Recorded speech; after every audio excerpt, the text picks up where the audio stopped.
আসসালামু আলাইকুম। আশা করি সবাই ভালো আছেন।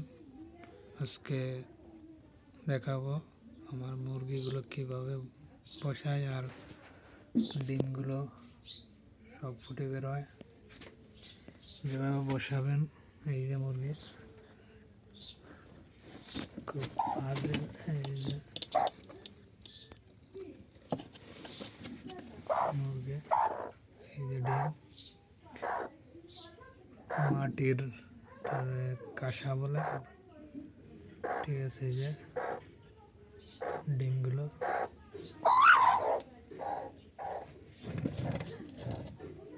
এই যে ডিমগুলো, ঠিক আছে। মুরগি এই যে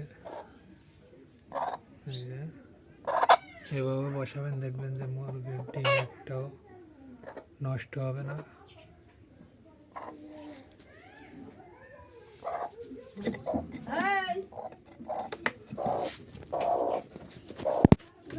জমবে